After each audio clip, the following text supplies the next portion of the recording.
It's 6:15 a.m. on Wednesday, February 19th, 1986. ABC's World News This Morning continues with Steve Bell and Kathleen Sullivan. And a good morning to those of you just joining us. A look at our top stories in the news. Forecasters say more rain is on the way for the far west. Flooding from 8 days of rain has forced the evacuation of several thousand people in Northern California. The storm also blamed for at least 14 deaths. The head of the Space Shuttle program says he was never told of abnormally cold pre-launch temperature readings in the Space Shuttle's right solid rocket booster. Jess Moore says if he had known, he might have had second thoughts about okaying the fatal launch. And U.S. Special Envoy Philip Habib reportedly has told Philippine President Marcos he must share power with opposition forces or risk losing U.S. aid. Kathleen. Steve, the White House reportedly says President Reagan will use this week's trip to Grenada and a television speech next week to push for more aid to Nicaraguan rebels. The president is asking for $100 million in military and economic assistance for the Contras. Sheila Cast reports. President Reagan told Republican congressional leaders it's time to beef up aid to the Contras fighting the Marxist government in Nicaragua. As I've said before, you can't fight attack helicopters piloted by Cubans with Band-Aids and mosquito nets. Band-Aids and mosquito nets, along with clothes and medicine, are supplied through the $27 million in humanitarian aid, which Congress approved last year. President Reagan's new proposal would continue humanitarian aid at roughly the same level. But it would also add $70 million, which the president could spend for military aid. And the president wants Congress to drop all restrictions on involvement by the CIA and the Pentagon. The senators and congressmen invited to the White House called the plan the best way to block a Soviet stronghold on the Central American mainland. But many in Congress disagree with the president's proposal. The request by the president and the administration's position on this whole issue constitute just a direct slap in the face to our friends in the hemisphere. Adding fuel to the debate is a study released today by an independent group which found a systematic pattern of kidnappings, rapes, assassinations, and mutilations by the Contras, and only isolated violations by the Sandinistas. The Washington Office on Latin America claimed the U.S. government has failed to verify such findings for itself. White House officials contend the idea of sending military aid to the Contras is gaining momentum in Congress to try to make sure they're giving legislators classified information and more meetings with the president today. Sheila Cast, ABC News, the White House. A black Navy sailor now faces at least 15 years in prison after a military panel refused to sentence him to death for the murder of a white officer at sea. Bill Greenwood now reports from Newport, Rhode Island.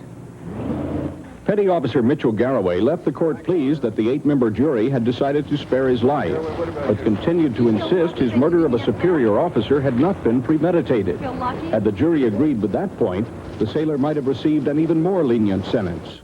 I'm satisfied with the decision that they made today, but I'm very unsatisfied with the decision they made on the premeditation, and I think we can appeal this. The sailor's mother said it was the answer to her prayers. I'm very happy, and I thank God. Prosecutor Daniel O'Toole had told the jury the defendant's execution was justified to protect military discipline and as retribution for the suffering he had caused. But the defense called the murder an impulsive reaction to acts of shipboard racism and argued that Garraway could be rehabilitated.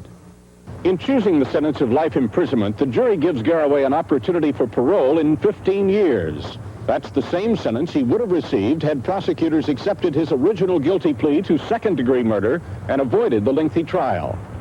Bill Greenwood, ABC News, Newport, Rhode Island.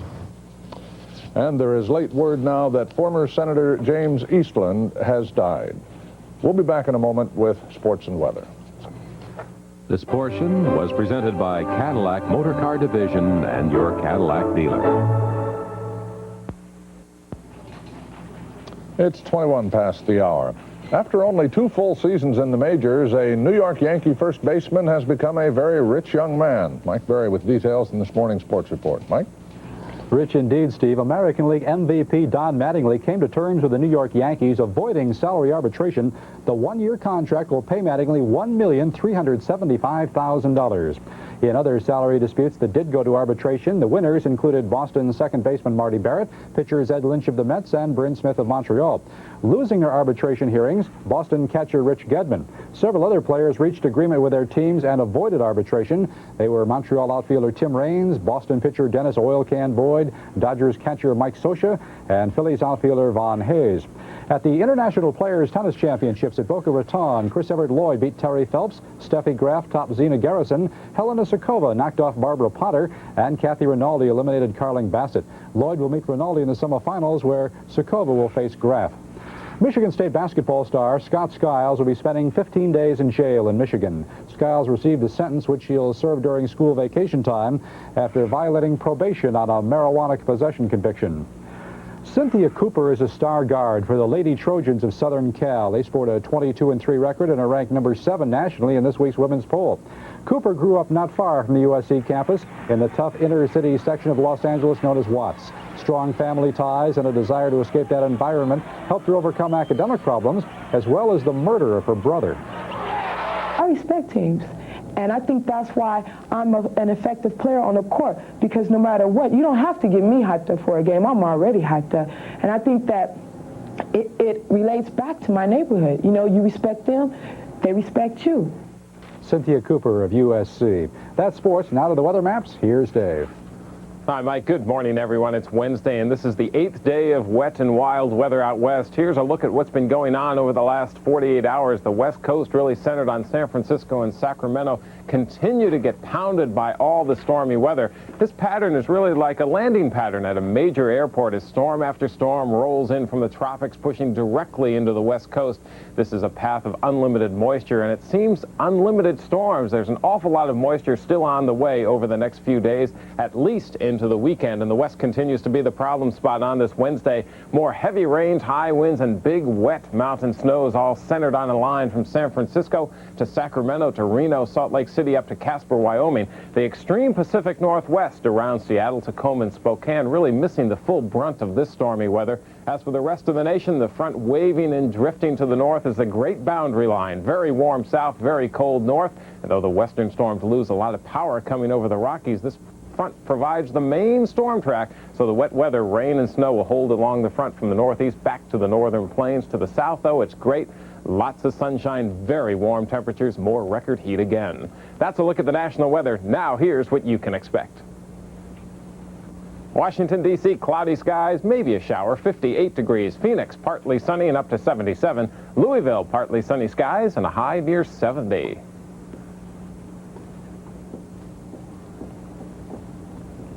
That's our weather report. Have a safe day.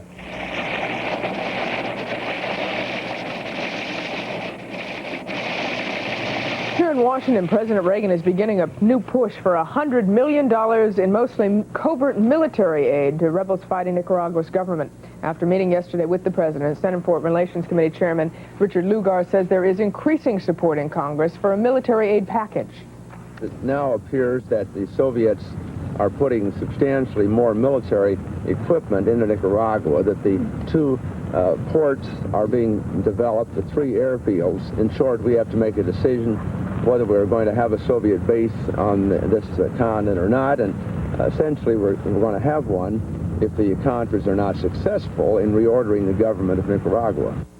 Congress barred military aid to the Contras last year, but approved $27 million in non-lethal assistance. Companies that make over-the-counter drugs say they will not join the makers of Tylenol in stopping production of capsules. Bettina Gregory now with details. The makers of over-the-counter drugs came to Washington. They met but decided to continue selling products in capsules. The rest of the industry has no plans at this time to walk away from capsules. Nor do the producers of over-the-counter drugs plan changes and safeguards already in place. Many over-the-counter drugs are now sold in plastic bubbles. No one claims they are tamper-proof, but industry spokesmen say it's easy to see if someone has tried to open a package. There is one company which took action to improve the safety of capsules over a year ago. The makers of Panadol, which contains the same painkiller as Tylenol, now label their product Sonic Sealed. That's because it is the only over-the-counter drug using sound waves to weld its capsules together at 2 places, marking the seal with the letter S. A spokesman explained if anyone tried to pull the capsule apart, it would be destroyed. There are still other new technologies being developed. Eli Lilly, for example, is working on a process to seal each capsule with a visible gelatin band. But the company says it's not yet ready to be marketed. But most makers of over-the-counter drugs, having said they won't scrap capsules, say until the technology improves, there's not much they can do to make capsules safer. Bettina Gregory, ABC News, New York. The world's only two-time artificial heart recipient is said to be doing well this morning after more surgery yesterday. Doctors in Tucson, Arizona say Bernadette Shirez's Jarvik 7 artificial heart was moved a bit to the left because the heart was pressuring a large vein and causing some swelling in her legs. And we'll be back with more in a moment. Stay with us.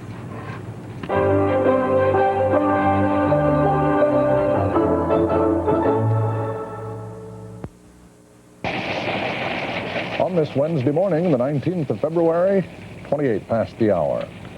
A Georgia business professor says anyone looking for a millionaire to marry should beware of people who look like it. Dr. Thomas Stanley says the typical millionaire may not be handsome or well-dressed or a conspicuous consumer. Stanley, who interviewed about 700 rich people, says most millionaires work 6 days a week, concentrate on accumulating rather than spending money, and are seeking a stable marriage. Stanley says the best bet for spouse seekers looking for potential millionaires is to find a corporate climber burning with ambition who does not buy everything on credit. That fits the description. What description? For a corporate climber. See all that time you have to use up. 8 seconds from now, Stephen, I'm not going to say a word. Help me out of it. This is ABC's World News this morning. In the top of the news this morning, record flooding, mudslides, and avalanches have left at least 14 dead and untold millions in property damage in the far west, with more rain and snow on the way. Also this morning, President Marcos hints he may impose martial law in the Philippines to quell post-election unrest. And the head of the Space Shuttle program tells Congress he never knew about abnormally low temperatures of the rocket boosters before the fatal launch of the Challenger. From ABC News, this is World News this morning for Wednesday, February 19th, 1986. It's 6:30 a.m. Now from our Washington News Desk, Steve Bell and Kathleen Sullivan. Good morning, everyone. Thousands of people have been evacuated. At least 14 are dead due to a record succession of Pacific storms now in their second week. The storms have produced snow in western mountains, triggered an avalanche in California's Mammoth Ski Resort, and mudslides caused by heavy rain have closed a section of Interstate 80 between Sacramento, California and Reno, Nevada. As Gary Shepard reports, Northern California has been hardest hit. It is the worst flood disaster to hit Guerneville, California in 31 years. The summer resort town, 60 miles northwest of San Francisco, has been cut off from the outside world. The Russian River is 13 feet above flood stage, and the only way in or out of town is by boat or helicopter. The National Guard has been using big Chinook helicopters to rescue hundreds of residents who've been stranded. When they made it to safety in Santa Rosa, they told incredible stories about what it was like. The water just came in awfully fast, and seemed like it just covered everything up. Our house is about 6 or 8 feet underwater. Wires were down, and trees, and garbage floating down, and great big tires and inner tubes. It was awful. Many residents have taken shelter inside St. Elizabeth Church, which is built on high ground. The altar has been turned into a makeshift kitchen table for preparing sandwiches. To the east, in the city of Napa, 24 square blocks are underwater, and more than 5,000 residents have been evacuated. I've been around for 27 years, and it's never been this bad that we've had to evacuate this many people. California Governor George Deukmejian has declared a state of emergency in at least 3 counties, and it could get worse. The forecast calls for more rain today and continuing for the rest of the week. Gary Shepard, ABC News, San Francisco. Here in Washington, Congress has opened its own investigation into the Space Shuttle Challenger disaster. Yesterday, the head of the Space Shuttle program said Challenger would never have been cleared for takeoff had rocket booster temperatures been in the critical range. The rupture of the right rocket booster is considered a major culprit in the explosion. Shuttle officials said the company which built the booster expressed concern about the call, but hesitatingly approved the launch. Approximately There was discussion between Thiokol and the NASA people at the Marshall Space Flight Center. And in the final analysis, the Thiokol management signed off on a recommendation to launch. But the final product, as I understand it, was a data fax piece of paper which had the signature on it that Thiokol supported the launch. Moore also said he might have had second thoughts about clearing Challenger for launch had he known of abnormal temperatures on the rocket booster that later ruptured. In other news, many congressional Democrats are voicing opposition to President Reagan's latest plan to aid Nicaraguan rebels. The president's proposing an aid package of $100 million, most of it in military assistance. White House officials admit that could be the president's toughest legislative battle of the year. And the U.S. Senate is set to vote today on a resolution charging the government of President Marcos with manipulating the Philippine presidential election. But as Edie Magnus reports from Manila, Marcos is considering martial law to silence opposition. It is increasingly unpopular to be associated with the Marcos government in the wake of his re-election to the Philippine presidency, which opponents believe he stole. Pro-government newspapers were piled up and burned by angry demonstrators who surrounded the entrance to the government-controlled television station in Manila. Aquino-led boycotts have pierced the giant San Miguel Corporation, which is owned by a close friend of Marcos. This week, its stock plummeted 25% in 2 days. Several banks owned by Marcos' friends and also targeted for boycotts have reported above-average withdrawals. The peso has fallen 15% since the elections, and church leaders are continuing to hammer away at the government from the pulpit. The economic crisis here has dominated the agenda of U.S. envoy Philip Habib, who has met with various government ministers, including labor and trade and finance. Embassy officials here are refusing all comment on published reports that Habib is instructing the Marcos regime to share power with the opposition camp, something Cory Aquino has declared repeatedly will never be an option. Edie Magnus, ABC News, Manila. And in financial news this morning, domestic crude oil prices have plunged to a new low. Stephen Hawk has details in this morning's economic report. Good morning. Oil prices continue falling and now below $15 a barrel for the first time in 7 years. The latest drop was $1.24 a barrel on the New York Mercantile Exchange for West Texas Intermediate, the domestic bellwether grade of crude oil, now at $14.77 a barrel for March delivery. On Wall Street, the Dow rose more than 14 points to another record high. One reason was the lower oil prices. And the Congressional Budget Office says the economy should grow a moderate 3.7% this year, up from about 2.5% last year, and one reason is those lower oil prices. Finally, more fourth quarter financial results. Eastman Kodak, $194 million loss, the first quarterly loss since the Depression. The reason was the cost of getting out of the instant photography business. At Wendy's, the fast food chain, profits up 5% to a record high, and they're going to open 800 more Wendy's stores over the next 2 years. But at Computer Memories, a $21 million loss for the quarter after IBM stopped buying disk drives from Computer Memories. Well, that's one quarter Computer Memories would like to forget. That's a look at the economy. Stephen, thank you. Now checking the foreign currency markets this morning. Overseas, the dollar closed down today against the Japanese yen. In Europe, the dollar opened down against the West German mark, the French franc, and the British pound. And in London, the morning gold fix was up $6.50 an ounce from yesterday's close in New York. Former Senator James Eastland of Mississippi died early today at the age of 81. Eastland, who had been suffering from pneumonia, served as chairman of the Senate Judiciary Committee for 22 of his 36 years in Congress. He was the nation's ranking senator under 3 presidents. Former Senator James Eastland, dead at 81.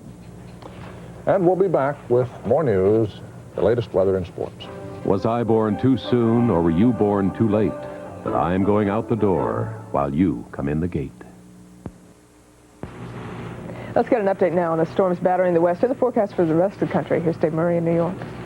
Hi, Kathleen. Good morning, everyone. Still a lot of weather problems out west. Weather patterns, though, really have changed very little over the last 24 hours. We have a weather front stuck across the nation, running from the mid-Atlantic states back to Nebraska out to the west coast. Now, north of the front, it's winter-like, cold with ice and snow. To the south, very mild to almost hot. More record heat from the Carolinas into Texas. And all along the system, a lot of wet weather, especially in the west, more heavy rain and big wet snows, centered on a line from San Francisco to Reno to Salt Lake City to Casper, Wyoming. I think the worst of the rain will again hold over northern and central sections of California. Traveling on Wednesday, San Francisco, more shower activity, 63. New Orleans, partly sunny and 82.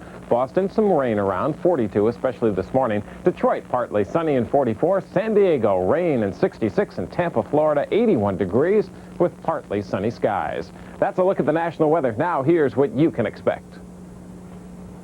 Albuquerque, partly sunny skies, 68 degrees this afternoon, 39 degrees in Chicago with lots of clouds. Cleveland, cloudy skies and about 43.